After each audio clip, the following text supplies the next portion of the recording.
o'sha payt 3 ta kompaniyadan offer olganman: Googledan, Microsoftdan va Uberdan. Shunda keyin Uberni tanlab Daniyaga kelgan. Hayratga solgan narsa, albatta Daniyaga xos narsa bu ish vaqti. Ya'ni soat 4da ofisda hech kim qolmadi. Men soat 9-10 gacha ishlashga o'rgangan odamman. Ba'zida yarim kechgacha O'zbekistonda shunaqa ishlardik.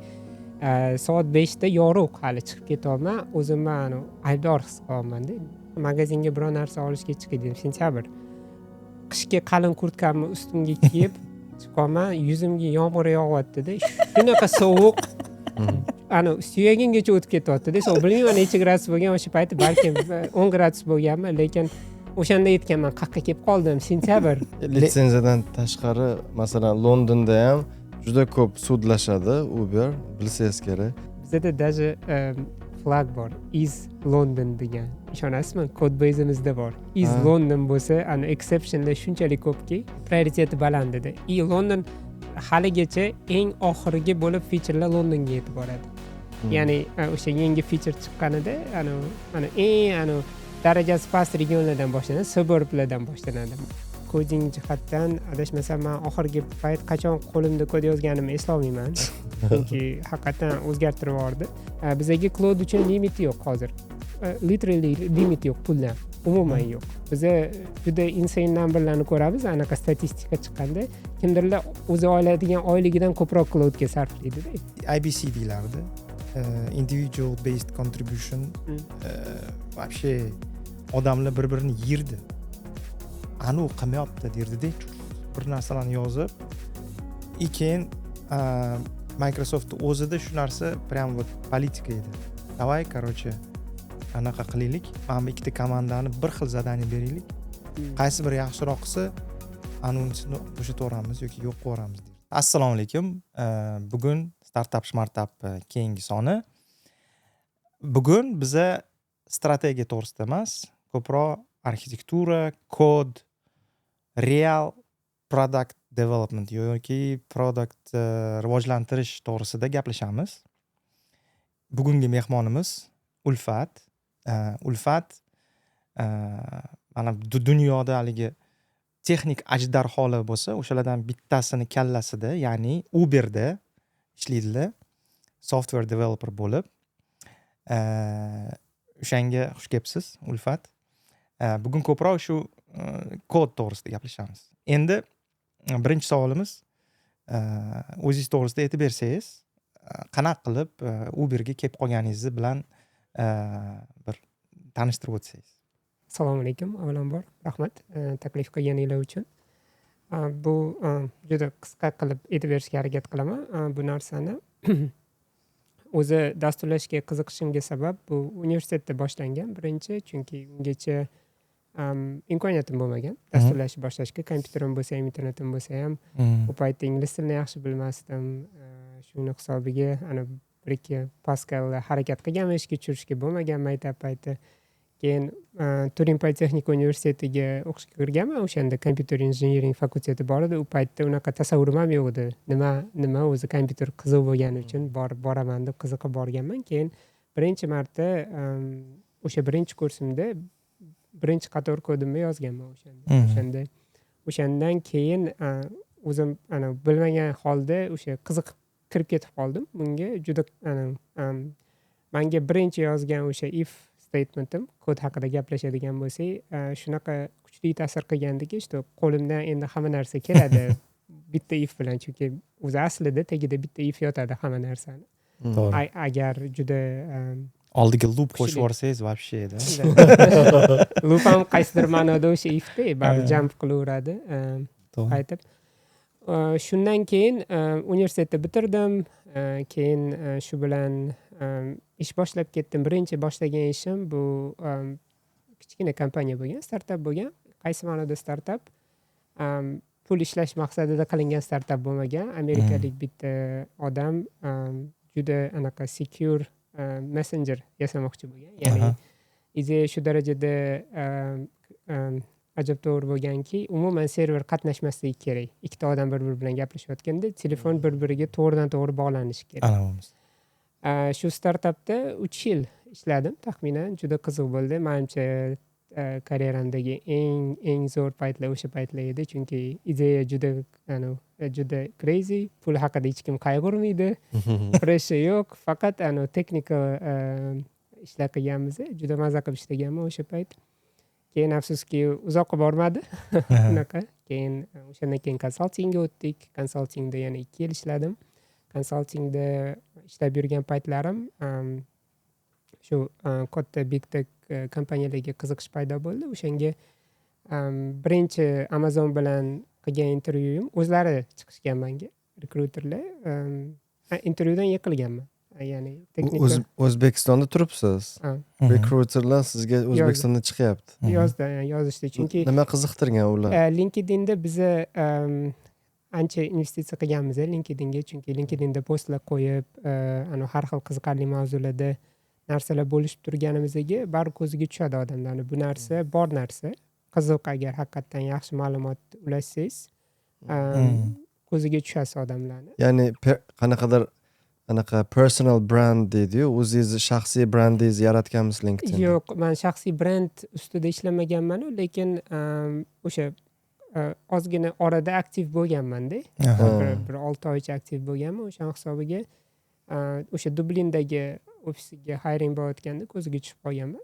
Rekruter keyin aytdi, qiziq bo'lsa topshirgin deb gaplashdik 15 minutcha. Tam bo'pti, yaxshi dedi. Anaqa kodingning yuboramiz senga. Online assessment borda, birinchi intervyudan oldin. O'shani yubordi. Undan o'tdim. Undan o'tgandan keyin intervyu raundlariga chaqirishdi. Keyin intervyu yaxshi bo'ldi, koding ham yaxshi bo'ldi. Yo'da faqat behavioral intervyular bor. Men umuman kutmagan narsa edi u. O'shanda menejerim bilan bo'lgan konflikt haqida so'rab qolishdi. O'sha payt как раз 2 oy oldin, 1-2 oy oldin menda konflikt bo'ldi-da. Bor negativni sochdim-da. Bilmaganman qoidalarini. Shu bilan keyin reject qilishdi meni, что именно o'sha joyda o'sha red flag bo'lgan men uchun. Keyin o'sha bunaqa bo'lgandan keyin ozgina tushkunlikka tushdim-da. Keyin yana qiziqdim bu narsaga. Demak, harakat qilsa bo'lar ekan deb keyin jiddiyroq tayyorgarlik ko'rishni boshladim. Yana yarim yilcha tayyorgarlik ko'rib, keyin yana qaytib topshirishni boshladim. O'shanda tayyorgarlik ko'rishga, lekin bilmadim, ko'pchilik eshitmagan bo'lishi mumkin. Outtalent degan programma bor. Tilek degan odam bor, Tilek Mamutov degan. U o'zi qirg'izistonlik, 11 yil Google'da ishlaganda keyin ketgan. U o'zi startap qilgan, ya'ni o'sha dasturchilarni, o'sha qanaqadir o'piti bor dasturchilarni Big Techga tayyorlaydigan programma qilgan. Shu bilan aylanib o'sha programmaga tushib qoldim-da. U yoqda ham intervyu bo'ldi, boshqa bo'ldi. Keyin ular bilan sharti qanaqa edi? Ular hech qanaqa pul olmaydi. Faqat ishga kirgandan keyin oyligingizdan foiz to'lashingiz kerak edi 2 yilgacha. Programma qayerda? Amerikadan? Yo'q, umuman remote edi, to'liq remote. Hamma narsa onlayn edi.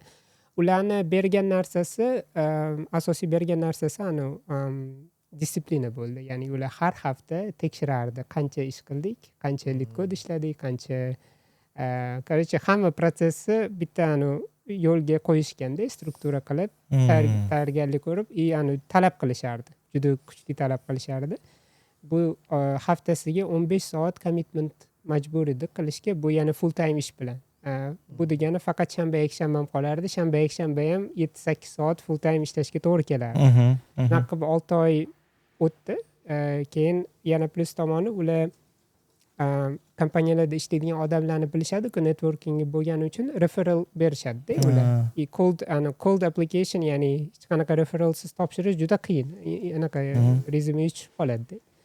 Keyin shu orqali topshirib, o'sha payt 3 ta kompaniyadan offer olganman, Google'dan, Microsoftdan va Uber'dan. Shunda keyin Uber'ni tanlab Daniyaga kelgandim o'sha payt. Nimaga Microsoft yoki Google ketmadingiz? Chunki intervyu paytini o'zida nima deydi, juda katta kompaniyaligi sezilardi-da. Masalan, Google prosta intervyu paytida emotsiya yo'q-da, odamlarda checkboxlarni prosta belgilab o'tiribdi, sezasiz-da. U yoqqa borsangiz, siz umuman sizni qadringiz bo'lmaydi. O'sha intervyu paytida ma'lum edi. Rahmat sizga. Bu kompaniyalar ishlaganmisiz? Microsoft ishlashgan. Google, Microsoft ham Daniyadami yo Amerikada? Yo'q, Microsoft Dublinda edi, Google Zurich. Google Zurich. Yevropada hammasi. Hammasi Yevropada edi. Chunki Amerikaga green cardingiz bo'lmasa qarashmaydi ham umuman. Qiyin. Hozir juda kam kompaniyalar sponsorlik qiladi adashmasam. Shunga yo'q. Faqat Yevropa edi o'sha payt target. Uber nimaga Uber? Chunki Uber birinchidan Daniyadagi ofisi juda kichkina bo'lgan. O'sha payt 50 tacha odam ishlagan. Intervyu paytida faqat Daniyadagi ofisdagi odamlar 4 tami, 5 ta intervyu bo'lgan. Intervyu paytida sezilardi qanaqadir kichkina haqiqatdan odam olishga harakat qilishyapti-da. O'zlarining komandasiga odam qidirayotganini bilsa bo'lardi.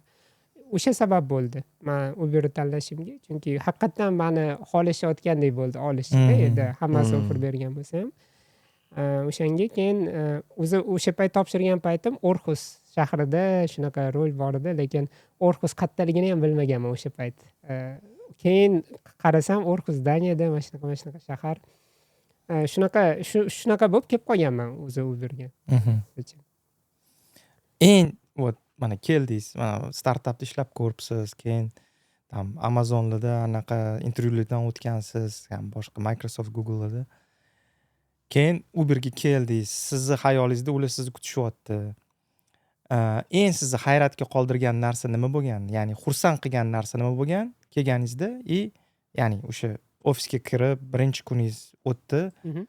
Qatga kelib qoldim degan narsa bo'lganmi yoki rostdan ham shunaqa bo'lganmi? Ya'ni siz kutgandek bo'lganmi? Men kutganimdan boshqacharoq bo'lgan albatta, lekin qatga kelib qoldim degan savolga boshqa joyda javob topganman, Uberda emas. Ya'ni birinchi Daniyaga kelganimda, Orxusga kelganimda sentyabr oxiri edi. Yo'ldan charchab kelganmanmi, otelga bordim, ovqat yo'q ekan, ovqat paytidan o'tib ketganman. Magazinga biror narsa olishga chiqay dedim, sentyabr. Qishga qalin kurtkamni ustimga kiyib chiqaman, yuzimga yomg'ir yog'yapti-da. Shunaqa sovuq.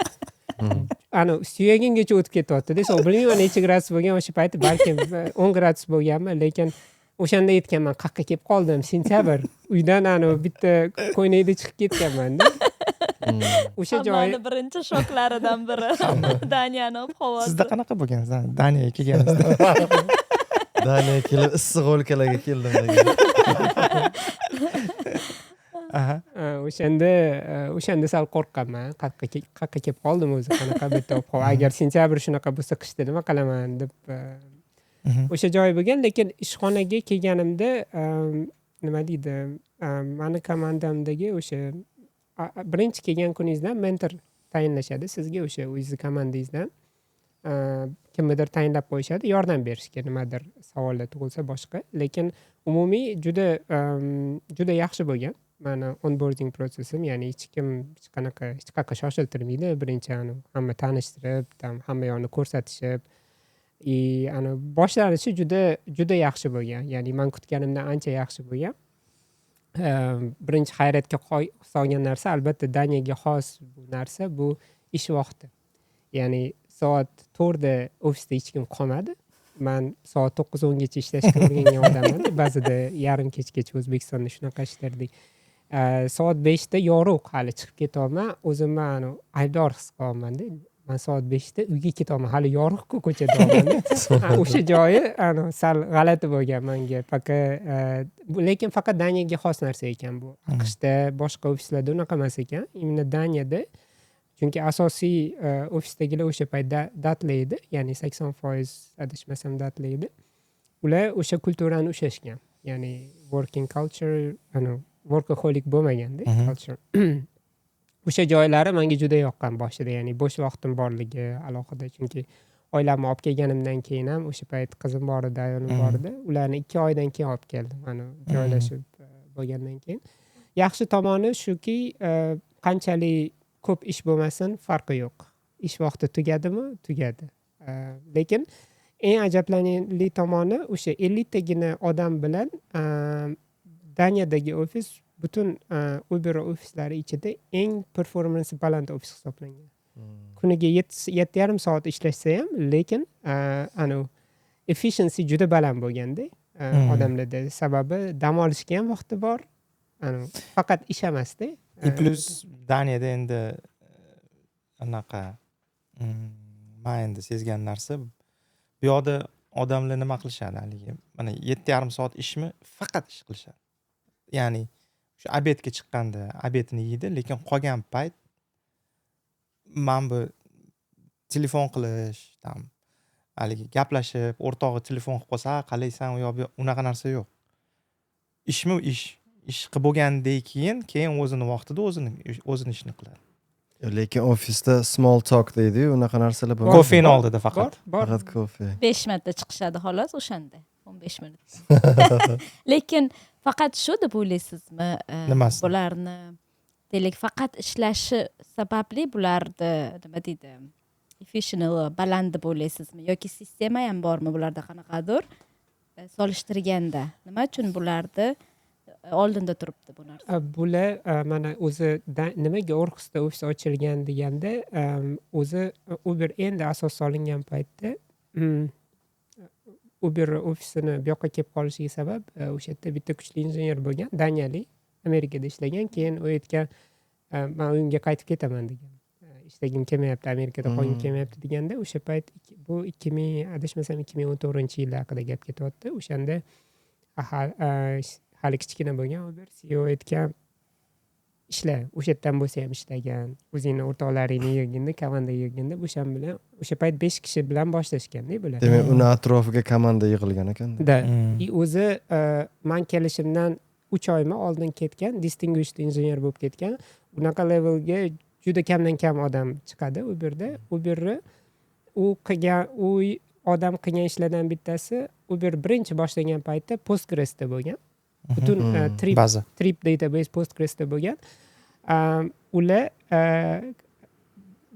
Postgres u nagruzkani ko'tara olmagan. Короче, unaqa o'sishida Uberni 2 oydan keyin Postgres уже qulashi kerak bo'lgan. Ularga 2 oyda yangi database technology qurish vazifasi qo'yilgan. O'sha paytda ular MySQL ustida distributed sharded database MySQLda qurgan. MySQL ustiga qurilgan o'zini anaqa Uber trip database bor. Haligacha bor. Haligacha 10 yildan keyin ham hali ham trip o'sha yerda saqlanadi. Trip database juda massiv, juda katta, juda katta anaqa write throughput bor-ku, ya'ni ko'p throughput qabul qila oladi haligacha. Haligacha o'sha ishlatiladi. Hozir Sevaraga ham tushuntirib ketaylik. Postgres degani mana bu tablitsalar bor-ku, tablitsa Excelda tablitsangiz bor-ku. O'shanaqalarni ko'p tablitsalarida bitta bazadanda. Bu degani ko'proq informatsiya qabul qiladi. Endi tasavvur qiling. Postgresda misol uchun 1 million nima olishingiz mumkin. Nimada MySQL endi prosta solishtirish uchun aytaman. MySQLda u ham shunaqa databaza, lekin u sal nimaroqda, haligi funksiyalari kamroq bo'lgani uchun deylik 30 mingta, 1 million qatda 30 mingta qat. Lekin o'shani olib, получается, bular ustiga полностью boshqatdan qilib chiqib, lekin o'shani bazasida shunaqa qilganki, что anu 1 millionlikdan ham oshib ketgan.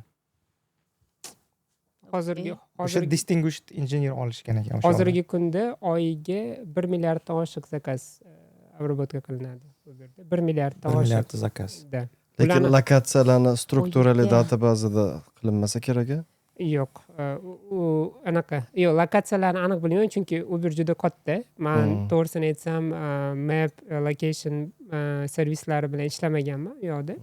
Lekin bilaman, o'sha paytda shunaqa constraint bo'lgan, işte 2 oyda qanaqadir alternativa kerak bo'lgan.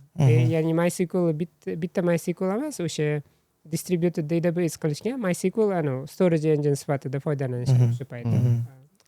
O'shani hisobiga ofisda juda anaqa baland bo'lgan, hiring bar. Ya'ni ofisdagilar juda chertib olishganda oladigan odamlar. Shuni hisobiga o'sha men kelgan paytda ofisda adashmasam butun Uber ofislari orasida senior odamlarning konsentratsiyasi eng baland edi. Nechanchi yilda o'sha? 2022-yilda. Pandemiyadan keyin ekan. 2022-yil kelganimda o'sha juda ko'p ofisda adashmasam 2 distinguished engineer, 2 principal engineer adashmasam 15 tami shunaqa senior staff engineerlar bor edi. Juda bunaqa konsentratsiya hech qayerda yo'q edi. Unaqa kam, ya'ni 50 ta odamdan unaqa bo'lishi juda qiyin bo'lgan. O'shani hisobiga ham ofisda anaqasi hurmati juda baland bo'lgan. Chunki juda critical narsalar o'sha 50 tacha odam bilan qilinganda, undan ham kam odam bilan, boshida 10 ta 15 ta odam bilan qilingan. U bir haligacha ushlab turadigan narsalar. O'sha asosiy code trip database, yana bir ikkita narsalar bor. NDA bo'lgani uchun aytolmayman. No 3 tami 4 ta o'sha u bir haligacha ushlab turadigan texnologiyalar Orkus ofisida qilingan. Lekin bitta narsani aytib o'tish kerak. Uber Daniyaga birinchi marta kelganda 2013-mi 14-yillarda kirolmagan Uber Daniyaga. Bu yoqdagi taksistlar Uberchilarni anaqasini mashinasini stankalarga kirgizmasdan ularni urishib, ular bilan haligi mashinalarini nima deydi haligi qilib xuligan bo'lganda, короче. Kirolmagandan keyin ancha yildan beri yo'q edi, Uber yo'q edi. Butun dunyoda bor edi, bu yoqda yo'q edi. Keyin oxiri boshqa yo'l bilan kirishdi, bitta taksi kompaniyani sotib olishdi-da. To'g'rimi? Dan taksi degan anaqani sotib olishdi-da, sotib olgandan keyin o'sha taksini o'sha Uber orqali chaqiradigan qilib qo'yishdi. Nechta mashina bor u anaqada? O'sha sotib olgan payti 1,5 mingta edi. 1,5 mingta mashinasi bo'lgan. Wow. Ya'ni bunaqasi kirolmagandan keyin bunaqasi kirishdi-da. Lekin nima sabab ular kirisha olmadi? Chunki bu yoqda regulation bor. Regulationda qonunlar bor. O'sha qonun qoida bo'yicha hamma ham taksi qilish mumkin emas. Litsenziya beriladi. Mana misol uchun butun Daniyaga misol uchun 5000 ta litsenziya chiqarilgan taksi qilishga. Tak? O'shanga faqat bitta litsenziya bo'shadi, bitta taksist o'ldi misol uchun, o'rniga bo'shadi-yu. O'shani kimdir sotib olishi mumkin. Yangi litsenziya chiqarmaydi davlat.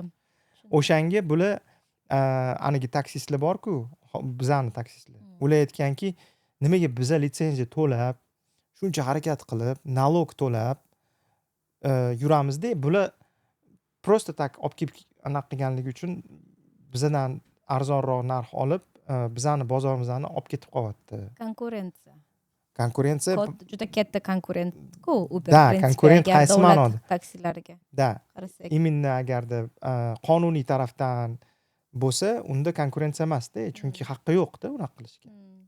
Litsenziyadan tashqari, masalan, Londonda ham juda ko'p sudlashadi Uber, bilsangiz kerak. Bizada men ishlaganimda qiziq anaqa aytdingiz. London bizada даже flag bor. Is London degan. Ishonasizmi? Kod bazemizda bor. Is London bo'lsa, exceptionlar shunchalik ko'pki, bilmayman, men boshida hayron bo'lardim. London uchun nimaga shuncha e'tibor London uchun? Men birinchi deliveryga kelganman-da, komandaga, dostavka Uber Eats'ga.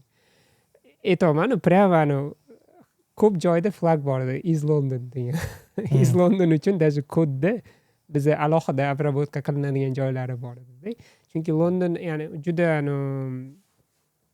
prioriteti baland edi. London haligacha eng oxirgi bo'lib featurelar Londonga yetib boradi. Ya'ni o'sha yangi feature chiqqanida eng darajasi past regionlardan boshlanadi, suburblardan boshlanadi. Mabodo agar nimadir dabdala bo'lsa ham o'sha katta shaharlar anaqa bo'lmasligi kerak-da, zarar ko'rmasligi kerak. O'shanda ham eng oxiri London boradigan. Agar hamma joyda ishlasa, keyin Londonga boradi. Qanaqa siz aytib bering, men bilmagan ekanman unaqa muammo bor. Siz aytganga o'xshaganda, ya'ni Londonda black cab degan narsa bor, qora taksi. Dumaloq. To'rtburcha qora kinolarda chiqadi-yu. Xuddi New Yorkda sariq taksiga o'xshagan Londondan qora taksi bor. O'sha endi ular mana bu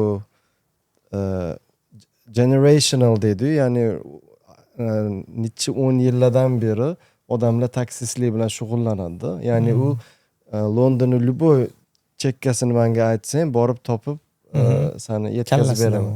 Hammasi miyasida bor.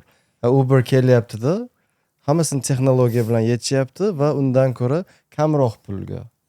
Bo'lganiga odamlar qabul qilmasdan endi yangiliklarda oxirgi paytda ko'rmay qo'ydim-u, lekin har yili 3-4 marta Uber bilan sudlashyapti, litsenziya ololmayapti Londonda degan shunaqa narsalar ko'p o'qirdim.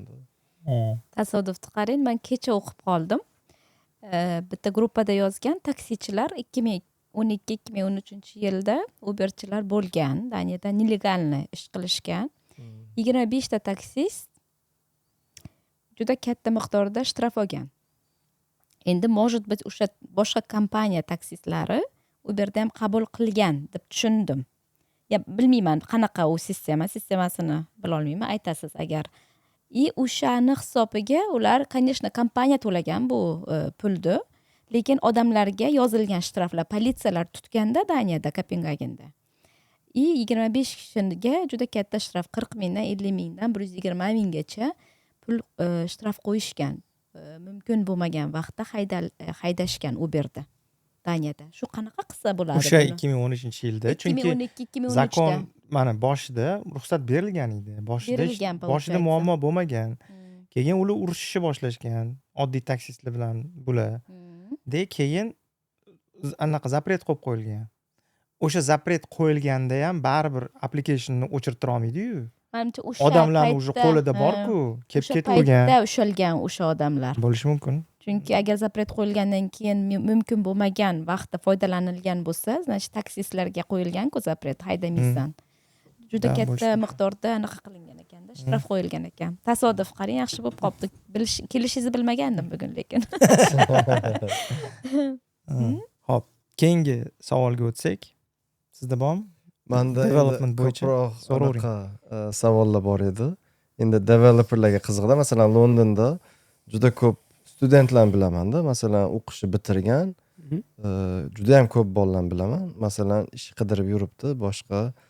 Endi Londondagisi, endi O'zbekistonga qaytadigan bo'lsak, O'zbekistonda ham juda ham ko'p developerlar shunaqa bir gap ham yurgan-ku, 1 million developer degan agar eshitgan bo'lsangiz, juda ko'p. Mashta aytib ketish kerak, Ulfatda menimcha dasturchi uz degan Dasturlab uz degan produkt chiqarganlar. Unda yaxshilab tushuntirib berar ekansiz. O'shani ham aytib bering. Xo'p, men endi aytmoqchi bo'layotgan narsa, mana 2022-yilda kelibsiz. Men endi tasavvur qilman, ancha avval kelgansiz deb o'ylagandim. Baribir ChatGPT chiqishdan ozgina avval kelgan ekansizda. Hozir masalan O'zbekiston yoki shunga o'xshagan regionlardan hali ham ishchi olib kelishyaptimi Yevropaga, yo prosta o'sha moment to'g'ri vaqtda kelib qoldingiz, o'sha bunaqa yo'llar to'xtaganmi? Yaxshi savol. Men kelganimdan beri to'g'risini aytsam, hiring juda oshib ketdi. Masalan, men kelganda 10 yil ichida bor yo'g'i 50 ta odamga chiqishgan bo'lsa, hozir 3 yil ichida o'zi 150 ta odammiz. Ya'ni hiring ko'p. Ya'ni ChatGPT to'g'ri ancha o'zgartirib yubordi. Masalan, koding jihatdan adashmasam, men oxirgi payt qachon qo'limda kod yozganimni eslolmayman. Chunki haqiqatan o'zgartirib yubordi. Lekin problem solving baribir o'sha qoladi. Chunki biz hali ham intervyuda hali ham coding intervyu qilamiz. Hali ham o'sha lead code style intervyu qilamiz. Chunki bizga juda muhim anaqa ham nima deydi, asosiy maqsad o'sha lead coddagi narsani optimal yo'l bilan to'g'ri yechib berish 100% shart emas. Lekin biza qidiradigan narsa bu kommunikatsiya. Ya'ni mana berdingiz masalani, keyin odam savol so'radimi o'zi? Biza masalan agar lead coddagi hamma masalani yechib chiqib, kelib, shuni savol berishimiz bilan 5 minutda kod yozib tashlasa ham bo'lmaydi. Chunki bizga kerak emas unaqa odam. Uni o'zi Claude ancha yaxshi qila oladi odamni. Shu demak, intervyuda asosiy qaraydigan narsamiz, boya ham aytdim, savolni ochiq tashlaymiz. Ya'ni iloji boricha endi masalan men o'zim intervyu adashmasam hozirgacha 20 tadan oshiq intervyu qilganman o'zimizga hiring uchun. Asosiy biz qiladigan narsa, biz senioritysiga qaraymiz. Masalan, qaysi rolga topshiryapti? Masalan, senior positionga topshiryapti, aytaylik. Biz unga ochiq savol tashlaymiz-da, requirementlarni bermaymiz hammasini. Sal chalaroq qilib tashlaymiz. Sababi haqiqatan senior injener qiladigan ish shunaqada. ishda nima qiladi? Masalan, requirementlar hech qachon to'liq requirement kelmaydi tepadan. Ko'proq anaqa biznes tomonidan biza mana bunaqa narsa kerak bizaga keladi. Biza mana bunaqa feature qilishimiz kerak, keyin u feature backendga boradi, keyin biza platformada ishlaymiz-da, ya'ni platforma backenddan ham pastda o'tiradi. Keyin backend aytadi, bizada unaqa nagruzkani ko'tara oladigan baza danliq yo'q, unaqa narsa. Keyin kelishadi infraga. Okey, nima bor sizlarda u narsani ko'tara oladigan? Keyin mana shunaqa boshlanadi-da. O'sha paytda requirement yo'q, rostmi? Requirement muammo kelgandan keyin requirement joyida qilinadi. Masalan, даже hali 50% requirement aniq bo'lmasdan ham razrabotka boshlanishi mumkin. O'sha razrabotka paytida keyin aniqlanishi mumkin. Yangi narsalar kelib chiqadi, boshqa. O'shaning uchun biz o'sha signallarni qidiramiz. Ochiq savol tashlaymiz, ko'ramiz. Kandidat savol beryapti, o'zi bizga aniqlashtirishga harakat qilyaptimi? Chunki eng katta muammo bu savol berganimizdan keyin kandidatlar over engineering qilish. Biza so'ramadik, biza aytmadik qancha nagruzka bo'lishini yoki masalan nima deydi, qancha eng qizig'i, to'g'risini aytsam, koding mayli, kodingda aylanib chiqsa bo'ladi. Undan tashqari system design intervyular bor-da. System dizaynda biza qanaqadir sistemani dizayn qilib berishni so'raymiz. Aytaylik, klassik savollardan bittasi bu aytaylik YouTube yasab ber, Netflix yasab ber, shunga o'xshash narsa. Shunaqa savollarni tashlaganimizda boshida biz aytmaymiz-da, masalan, nechta active user bor, nechta online bo'ladi bir vaqtda o'zida. Agar shuni aytmasdan turib, biz aytmasak, uni aniqlashtirmasdan turib kandidat srazu 1 milliardta online user uchun sistema yasasa ham u red flag. Chunki u birinchidan so'ramadi, balkim biz mingtaga degandirmiz-da. So'ramasdan agar shunaqa over engineering qilishni boshlasa, masalan, prosta queue'larni tashlab, masalan, bu yoqda Kafka ishlatamiz, bu yoqda bu yoqda u, nimaga ishlatasan Kafkani? Nima muammoni yechyapti o'zi degan savolga kelganda ko'p kandidatlar o'sha joyda yiqiladi. O'zi bitta internetda juda ma'lumot ko'p-da. Masalan, tayyorlanaman desa shablon bo'yicha juda ko'p ma'lumot. Ko'p kandidatlarni biz o'sha yerda ushlab olamiz. Ya'ni agar haqiqatan qilib ko'rmagan bo'lsa shu ishlarni borku bilinib qoladi-da. Oddiy masalan o'zi sistema yasab ko'rmagan bo'lsa o'sha yerda bilinib qoladi. Uni opti yo'qligi prosta shablonga qarab tayyorgarlik ko'rgani. Chunki intervyular 4-5 ta intervyudan o'tilgandan keyin u masalan bitta intervyu hal qilmaydi-da.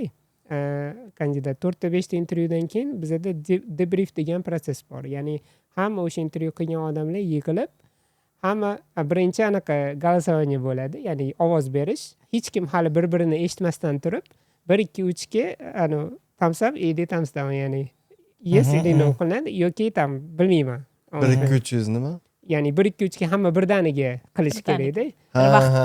Hech kim bir-birini ko'ra olmaydi-da. Faqat rekruter biladi hamma nima ovoz berganini. Lekin rekruter aytganda hamma ovoz birdaniga beradi-da, чтобы bias bo'lmaslik kerak. Bosim bo'lmaslik.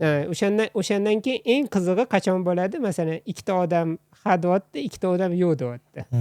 O'sha yerda bahs boshlanadi. Keyin nimaga yo'q deyotganlar, nimaga yo'q dedi, nimaga ha deyotganlar ha dedi. O'sha paytda agar shunaqa dominantli narsalar borku, masalan, red flaglar nima?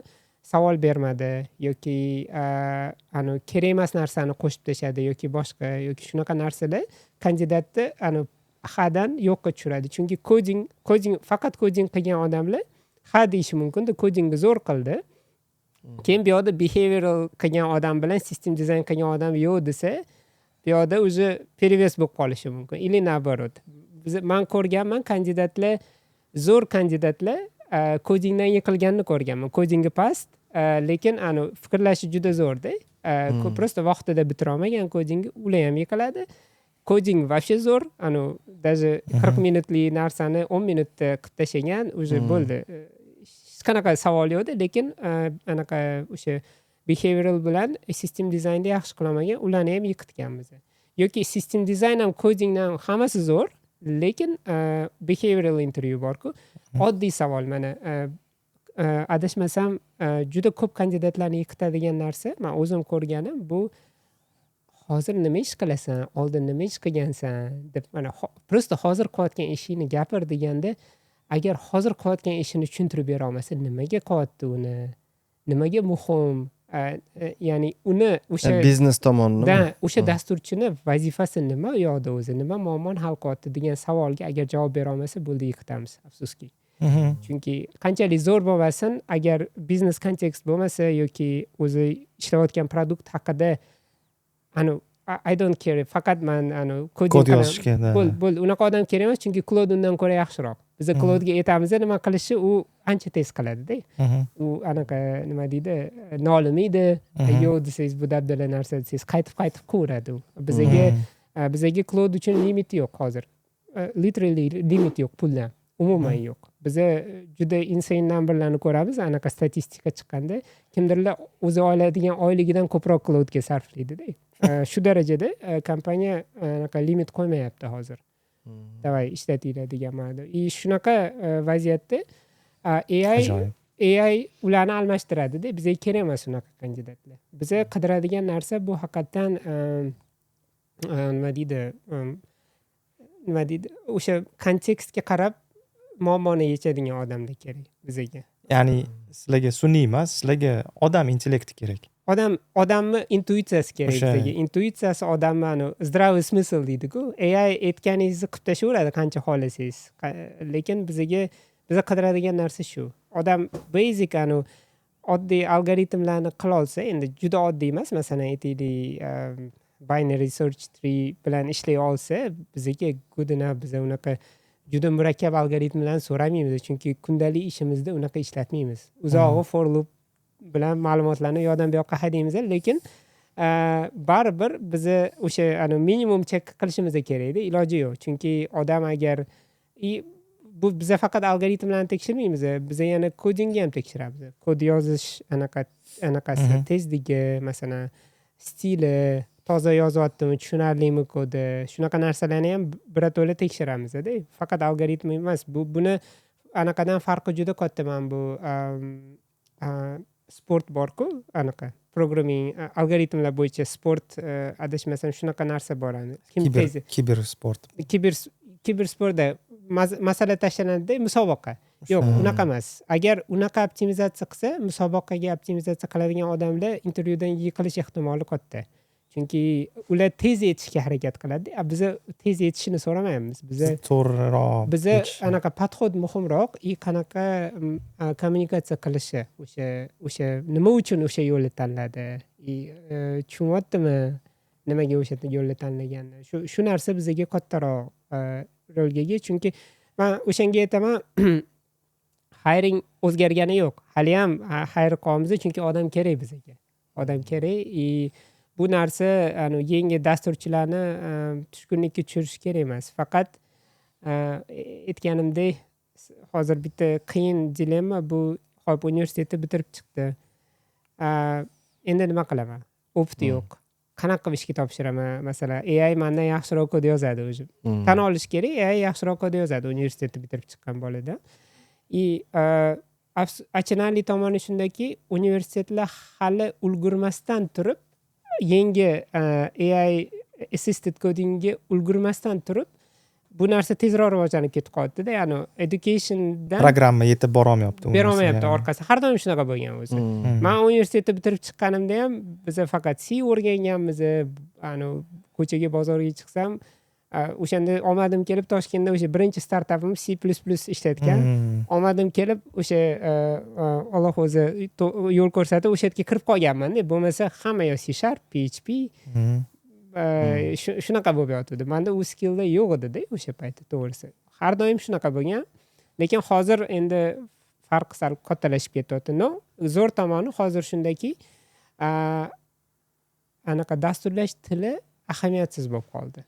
Agar computer science kuchli bo'lsa, nima deydi, fikrlash qobiliyati, problem solving yaxshi bo'lsa, dasturlash tili hech kimga kerak emas o'zi. Chunki bitta dasturlash tilidan ikkinchi dasturlash tiliga o'tish juda arzon bo'lib qoldi. Xohlagan dasturlash tilingizda hozir qila olasizda ishlarni. Faqat o'sha problem solving yana birinchi urovingga chiqib qolyapti. Hozir o'sha men aytadigan narsam shu masalada. Mana qarang, hozir siz aytdingiz, siz masalan o'sha qaysidir bir akseleratorga o'xshagan joydan o'tgansiz-da.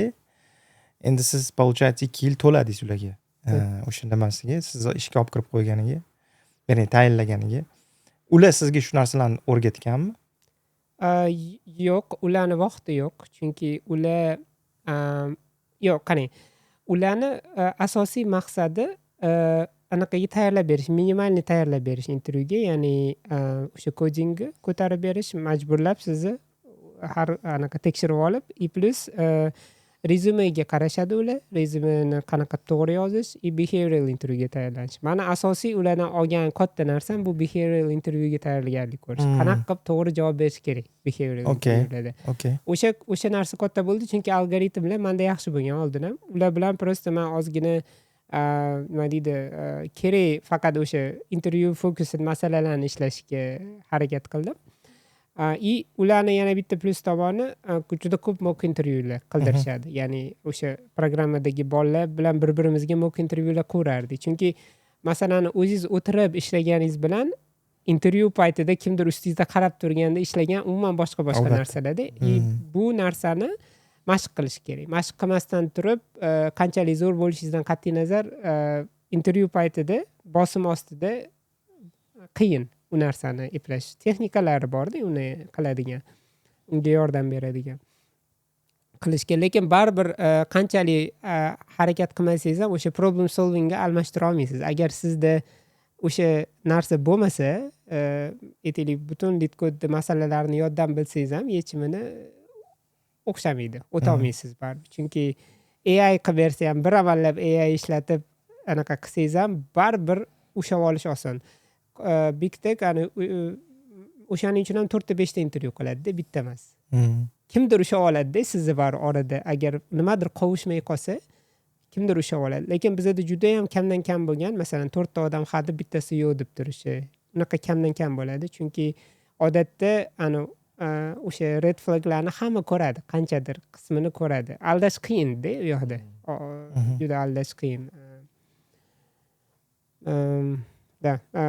Siz masalan hozir mana dasturlabni o'zingizni o'sha как бы odamlarga dasturlash o'rgatish uchun chiqargansiz, to'g'rimi? O'shani ichida ham o'rgatasizmi odamlarga? Anaqa CV yozishlarni-yu, system thinkinglarni-yu, algoritmlarni. Yo'q, mani bu platformani maqsadi umuman boshqa. Men boshida aytdim, o'sha men o'zimda bo'lgan muammo maktab paytida bu anaqa qila olmaganim, kod ishlata olmaganimda. Chunki uning uchun men nimadir edi, ustanov qilishim kerak edi, kompilyator ustanov qilishim kerak edi.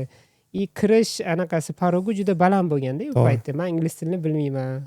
Ingliz tilida dokumentatsiya o'qiy olmayman.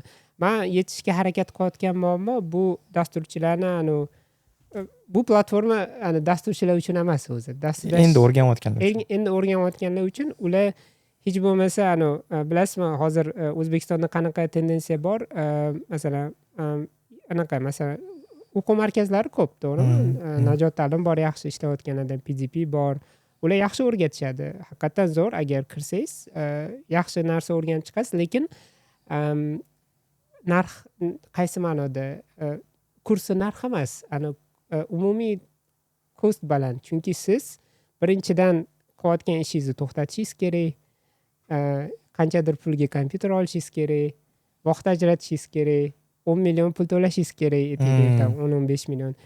Risk juda baland-da. Odamlar masalan nimasiga qiziqyapti dasturchilikni, o'sha ish oson ekan, kofe ichib kod yozsam bo'ldi ekan, chunki marketing juda ko'p-da, uni atrofida dasturchilik haqida marketing juda ko'p.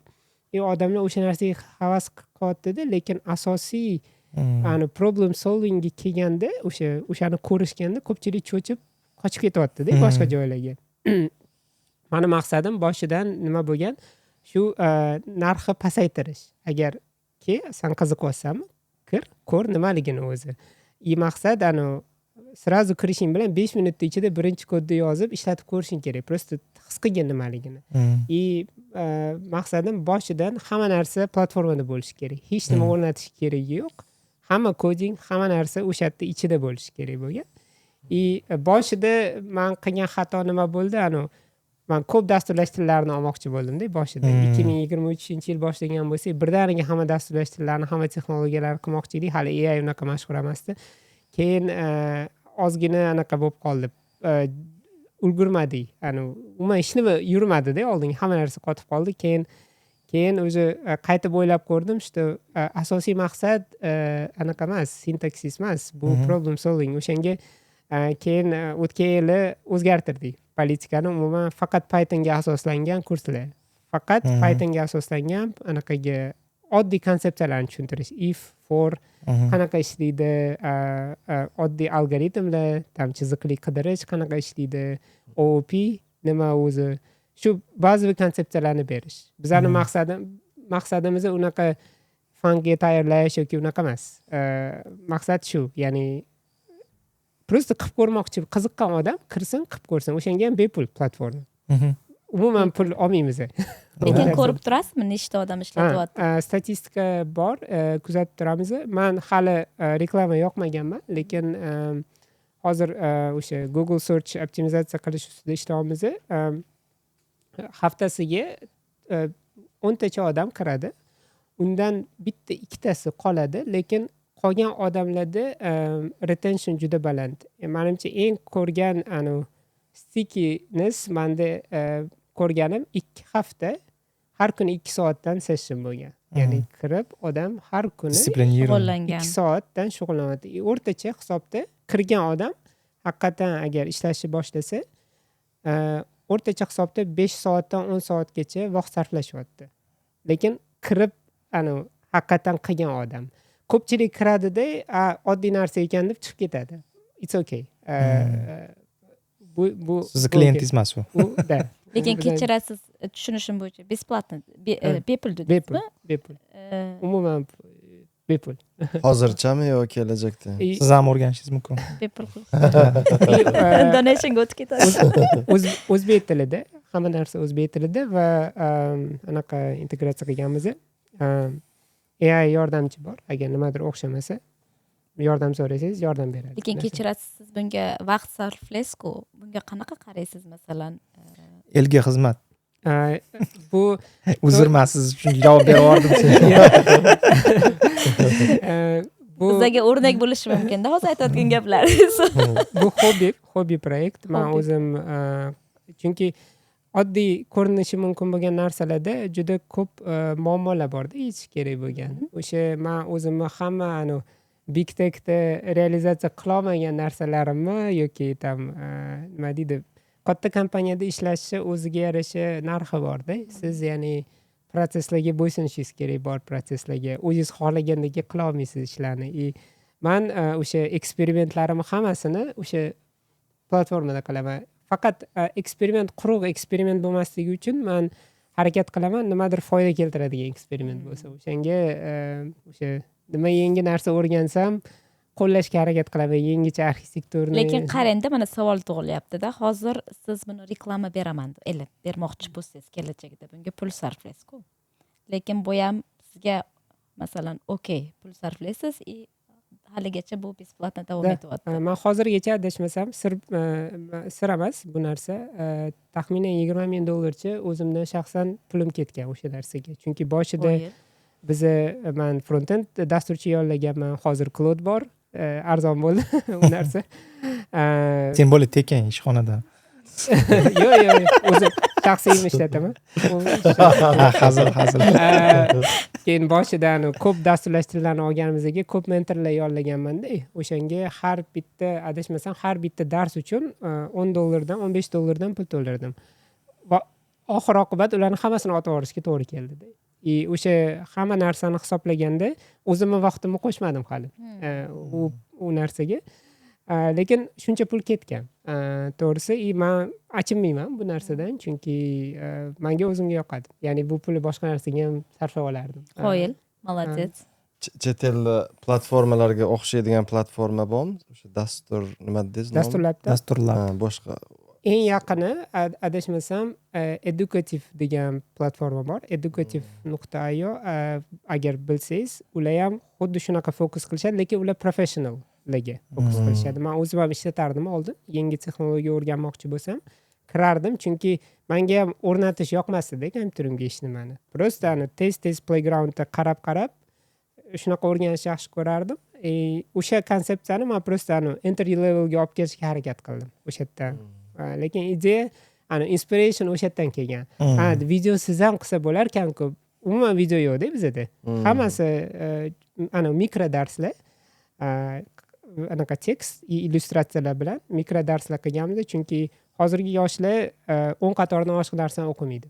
Bilmayman bu social mediani ta'sirimi, hamma listasi qilishga o'tib ketganda, biz yana bitta retentionni yaxshi qilgan narsalardan bittasi bitta ключевой oddiy o'zgarish, lekin juda o'zgartirdi odamlarni behavior'ini. Bu bitta darsdan o'tishdan oldin masalani yechib testlardan o'tkazadigan qilganmiz-da, keyingi dars ochilishi uchun.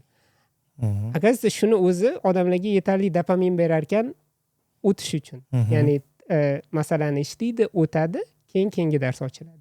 O'shandan keyin biza ko'rdik rezultat. Ya'ni o'shandan keyin retention paydo bo'ldi. Odamlar o'tirib harakat qilyapti yechishga.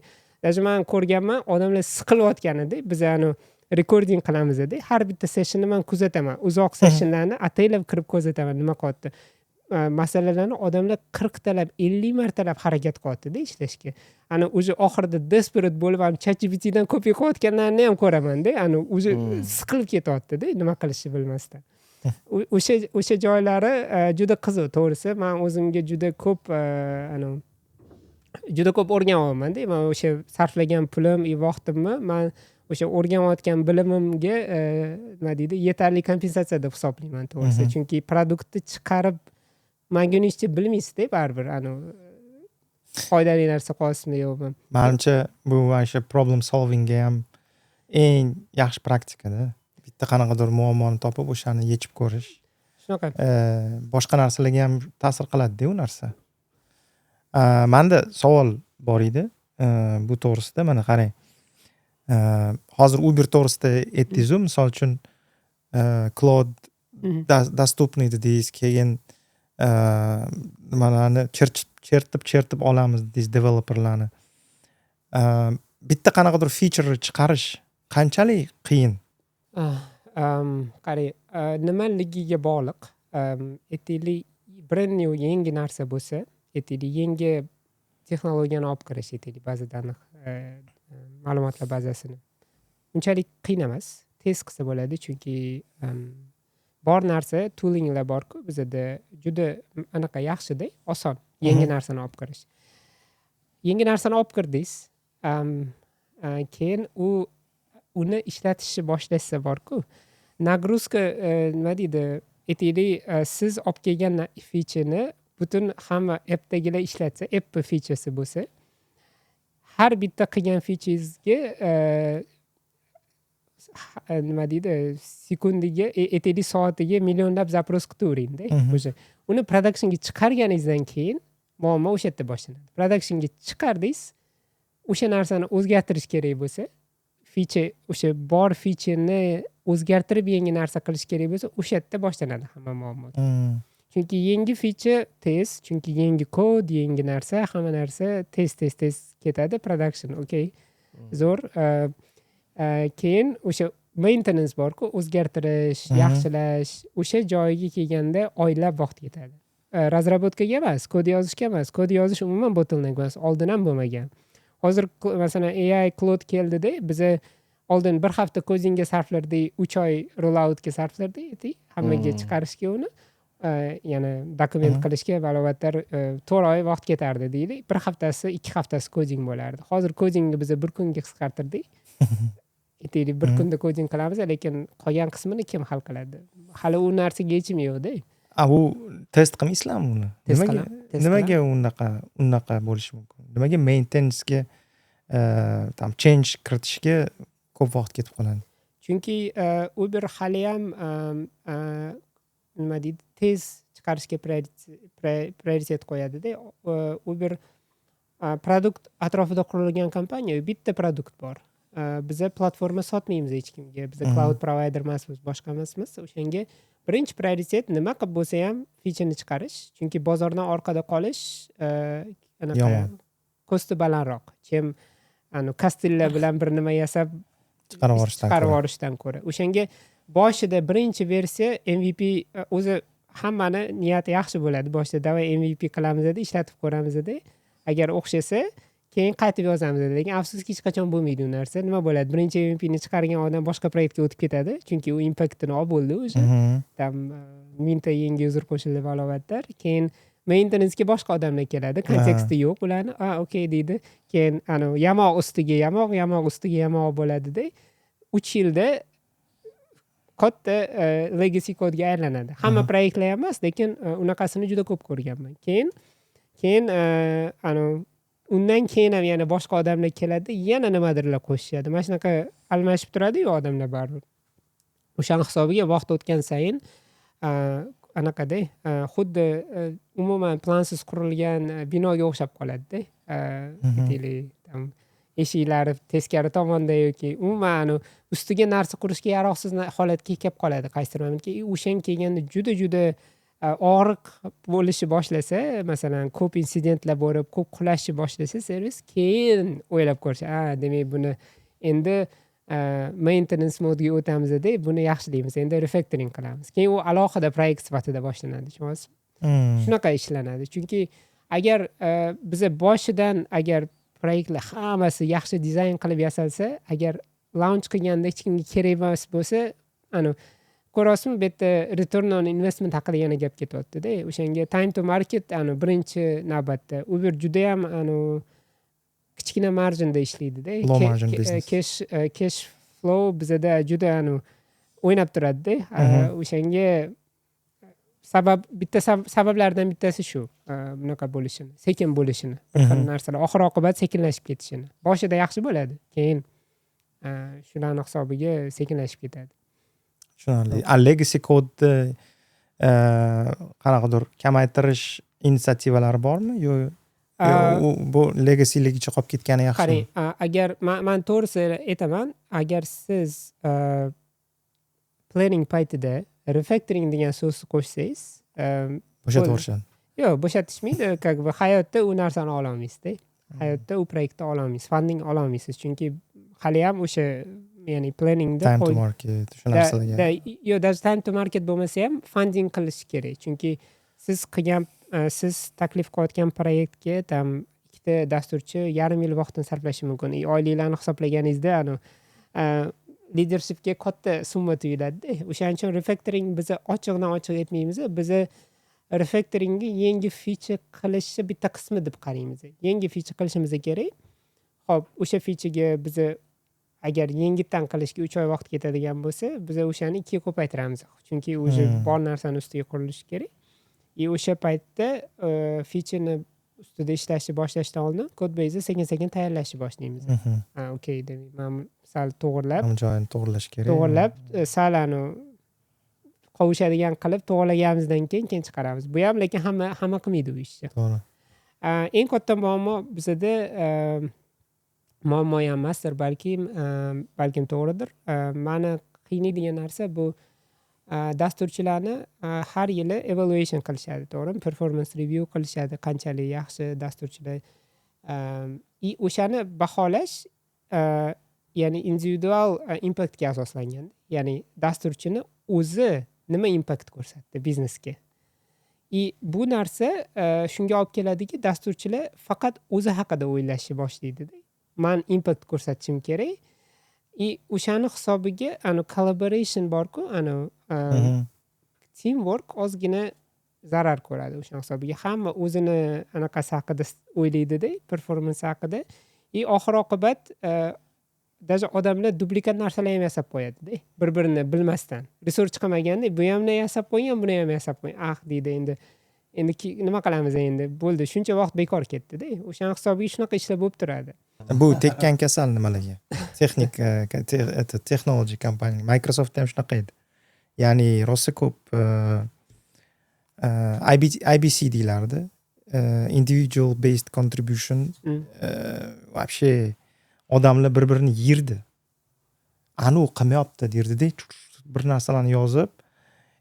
Keyin Microsoft o'zida shu narsa prям вот politika edi. Davay, короче, anaqa qilaylik. Mana ikkita komandani bir xil zadaniya beraylik. Qaysi biri yaxshiroq qilsa, unisini bo'shataveramiz yoki yo'q qo'yamiz derdi.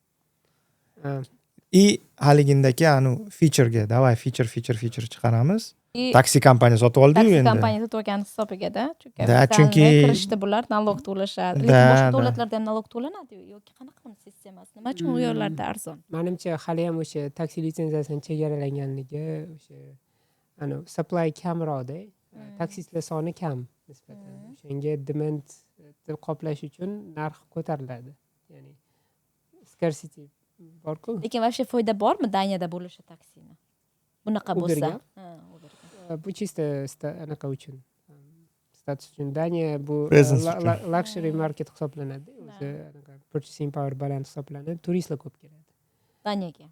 Kopengagenga aytdingiz. Ha, Kopengagenga. И Orxga ham turist keladi. Ha? Orxga ham keladi. Orxga ham keladi, lekin Uber uchun eng muhimi masalan Amerikadan yoki boshqa davlatlardan kelganingizda Bir xil bo'lsin. hamma yoqda bo'lishi kerak Uber. Mana aeroportda chiqishingiz bilan Uber borligi o'sha o'zi effektda anaqa katta effekt beradi. Siz ishonishingiz kerak Uber reliable, har doim bor, har doim dostupniy. И Daniya bu katta bozorda aslida turist. Lekin bu yerda shok bo'lsa kerak turistlar chiqishi bilan aeroportdan. Endi 50 turist yevro. turist bo'lsangiz 50 euro. Bu uch Это еще metrga-da. ничего. turist bo'lsangiz majbursiz. Chunki turist sifatida anaqa mental model o'zi boshqacha bo'ladi. Siz boshqa davlatga ketyapsiz, pul sarflashga tayyor bo'lib borasiz. Lekin to'g'ri, lekin o'sha yerda ham masalan tayyor bo'lib borasiz-ku applarni o'rnatib olib, masalan Bolt, Uberda. Chunki bilasiz, что siz xohlamaysiz qimmat to'lashga.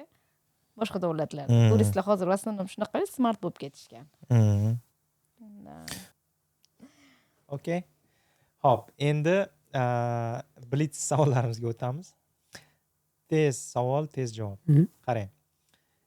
AI routing developerlarni almashtiradimi? Yo'q.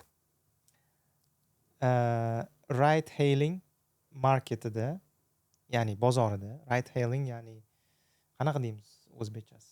Taksi. Taksi, endi hozircha taksi, masalan, MyTaxi, Yandexga o'xshagan bozorlarda disruptor, ya'ni revolyutsioner chiqadimi yana?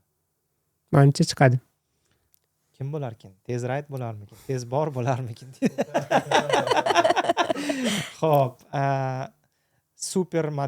super app modeli yashashda davom etadimi?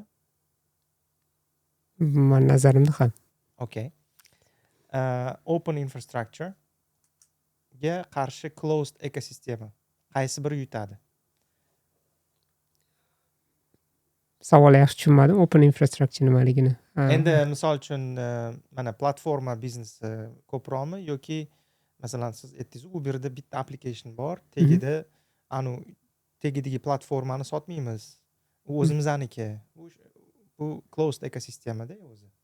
Shu ma'noda aytayapman. Ya'ni ochiq platforma yutadimi yoki o'sha Uberga o'xshagan closed sistema yutadimi? Yaxshi tomoni Uberga o'xshagan sistemada advantage nimada? Chunki faqat biznes uchun yasaydi. Menimcha o'shanga tezroq yuradi deb o'ylayman.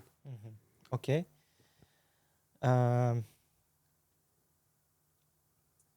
Tez bor, tez ride, flying goatga o'xshagan kompaniyalarda global bo'lish imkoniyati bormi? Uberga o'xshagan kompaniyalar turgan holatda. Global bo'lish imkoniyati bor agar o'zini auditoriyasini topa olsa. Ya'ni har bitta baribir app o'zini target auditoriyasi, lekin Uberdan olib qo'yish sal qiyinroq bo'ladi menimcha agar xuddi shu biznesni o'zida. Tushunarli. Hop, kelajakni, ya'ni mana shu produktlarni chiqarilish o'sha texnologiya sohasida kelajakni kim quradi? Tez harakat qilganlarmi yoki katta resursga ega bo'lganlarmi? Hozir to'g'risini aytsam, unchalik odam resursi muhim bo'lmay qoldi. O'shaning uchun menimcha tez eksperiment qila oladiganlar olib ketadi. Shu bilan bugungi dasturimiz o'z nihoyasiga yetdi. Yana ko'rishguncha xayr.